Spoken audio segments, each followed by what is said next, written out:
Mesdames et messieurs, bonjour. Bonjour. Bonjour. OK, parfait.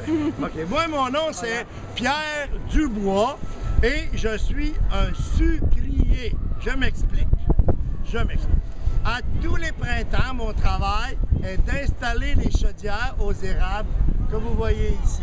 Tous les printemps, pour ramasser l'eau qui est dans l'arbre, la sève qui est dans l'arbre. Avec cette sève-là, avec cette eau-là, on fait du bon Sirop d'érable. Oh, je vois que j'ai affaire à des connaisseurs.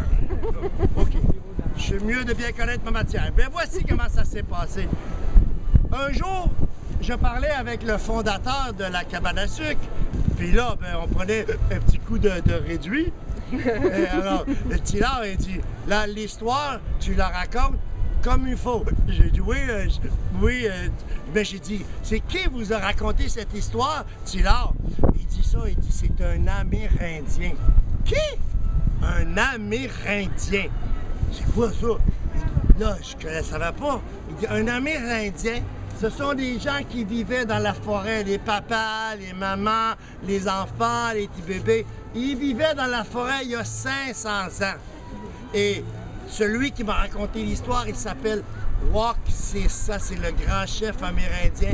Wauksis. On va le dire ensemble, tout le monde pour s'en rappeler. Wauksis. Wauksis, lui, c'était le grand chef de la tribu amérindienne. Et il y avait eu un hiver froid, mais même pas froid, non, pas froid, fret. Quand on dit fret, il avait fait beaucoup de... Tu avais descendu à température moins 25 degrés sous zéro, moins 32, moins 44 degrés, OK. Puis il y avait eu de la neige, jusqu'ici, là, tu sais. Alors, là, les enfants, ils aimaient ça, par exemple, beaucoup de neige, hein. Ils aimaient ça parce que les enfants, ils pouvaient prendre leur crazy carpet, non, c'était pas des crazy carpet, des toboggans, puis aller jouer, aller glisser dans la montagne que vous voyez là-bas. Là. Il y en a deux, on en a une glisser. Puis là, ils allaient glisser toute la journée. Yahoo! Puis quand ils revenaient le soir dans le wigwam, je dois préciser quand même, un wigwam, c'est un 4,5 et un tipi, c'est un 2,5. Hein? C'est pas tout à fait la même dimension, mais ça s'appelle tipi ou wigwam. Quand ils revenaient le soir dans le wigwam, « Maman, j'ai faim, manger! » Ils voulaient manger comme des loups. Ah, ils avaient beaucoup faim. Alors, tout l'hiver comme ça, quand le printemps est arrivé, ben là, les provisions avaient beaucoup réduit. Hein? Aussi, le grand chef Wauksis, avec ses pattes d'ours, des raquettes en pattes d'ours, il avait vu sur la neige des pistes de lièvre. Ça, mes amis, quand vous voyez des pistes de lièvre sur la neige ou les écureuils qui commencent à se promener, ça, c'est un signe de printemps. Alors, vous comprenez bien que eux autres, les Amérindiens, ils mangeaient tout ce qu'ils trouvaient dans la forêt. Par exemple, vers la Saint-Valentin au mois de février, ils pouvaient manger des fondus à la moufette. Ou quand ils allaient à la pêche, ils mangeaient du doré des deux côtés, la truite arc-en-ciel longue comme ça. Ils mangeaient aussi des petits lièvres. Ben, je vais expliquer aux enfants, OK? Les lièvres, là, ça, c'est comme un lapin, OK? Le lapin, ça vit dans un chapeau de magicien, hein? Puis le lièvre, ça vit dans le bois, mais ça fait des beaux chapeaux. OK? Alors, là, qu'est-ce qui s'est passé? C'est le lendemain matin, le grand chef Wauksis avec ses amis était dans la forêt, prêt à chasser les animaux pour bien manger. Ah! Tout à coup, il aperçoit au pied d'un arbre, il n'a pas fait « Ah! » c'est ça le petit lièvre. Il a répété ça. Non, il a vu un petit lièvre qui mangeait des bourgeons, des petites repousses d'érable. Alors là, le grand chef Wauksis a pris sa flèche en stainless steel. Le petit lièvre, lui, il n'avait rien entendu, il continuait. Quand tout à coup, il y a eu un vent, comme aujourd'hui. Et le vent a fait lever la flèche. La flèche, elle a planté ici. Tac! D'ailleurs, caméra, on voit encore la marque ici.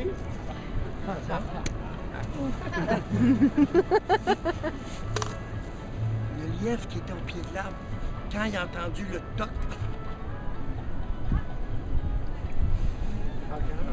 il a sauté dans les airs de l'arbre là jusqu'à la cabane à sucre que vous voyez là-bas. Ouais. Waxis a fait comme vous.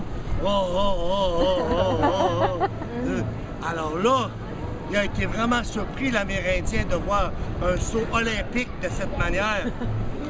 Aussi, il s'est approché de l'arbre et là, il a pris la flèche qui était plantée dans l'arbre, il l'a enlevée et l'a mis dans son étui. Et c'est là qu'il a vu de l'eau qui sortait de l'arbre. Alors, mesdames et messieurs, je vais vous demander de lever le doigt, l'index dans les airs et de pointer l'érable en disant « Sinzi Bookwood ». Sinzi Bookwood. Ce qui veut dire en amérindien de l'eau tirée de l'arbre. Et avec son doigt dégustateur, c'est sucré. De l'eau sucrée. Tout de suite, il a pensé à ses petits-enfants dans le wigwam qui aiment beaucoup les choses sucrées. Du miel, des petites fraises sauvages, des baies sauvages. Alors, tout de suite, il est allé chercher une chaudière en écorce de bouleau. Il est revenu en chantant « Ani Kuni Shaouani, Ani Kuni ». Alors, il a placé la chaudière au pied de l'arbre. Ensuite, de sa ceinture fléchée, il a tiré un tomahawk. Oui, c'était la marque du produit tomahawk.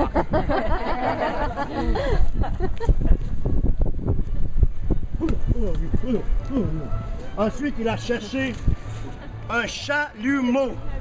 Chalumeau. Avec cette branche d'arbre et son couteau suisse 32 lames, il a gossé un chalumeau. Il a inséré dans l'arbre. Focus caméra, Google.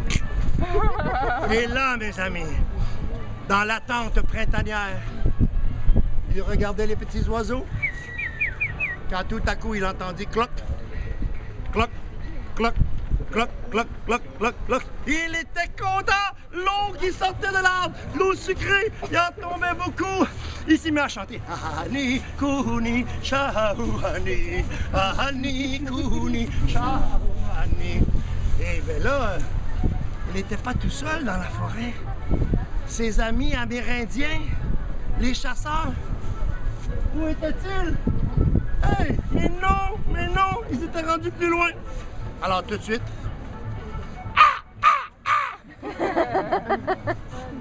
et il allait les retrouver près du ruisseau, puis il tourne à l'envers. Bon, pendant ce temps, dans le wigwam, Madame Waxet, la femme du grand chef Waxis, elle décide de préparer pour le souper un ragoût de boulettes de pâte d'orignal. Ah, ça, c'est bon. Il n'y a pas un spaghetti qui accote ça. J'ai pas le goût de boulettes de pâte d'orignal. Mais pour faire le ragoût de boulettes de pâte d'orignal, il fallait aller chercher de l'eau au ruisseau que vous voyez là-bas. Alors elle se dirigea. Ah, Nikou, hop là! Qu'est-ce que c'est ça? Qu'est-ce que c'est ça? Oh! De l'eau tirée de l'arbre. Alors dans son langage à elle, elle s'est dit « C'est Bookwood! » Sucré! Sucré, sucré! Aussi décida-t-elle d'utiliser cette eau que son mari lui avait apportée près de cet arbre. Et avec cette eau, elle fit le ragoût de boulettes de pâte d'orignal. Les petits amis qui étaient dans la montagne là-bas, sentant cette odeur qui sortait du wigwam, se disent « Oh, maman fait à souper, mais qu'est-ce que c'est? Qu'est-ce que c'est? » Et ils arrivèrent en vitesse. 1, 2, 3, 4, 5, 6, 7, 8, 9, 10 rentrèrent dans le wigwam, autour du chaudron. « Wow! Oh, maman, qu'est-ce que c'est? » Tout de suite, les enfants ont pris un bâton de popsicle.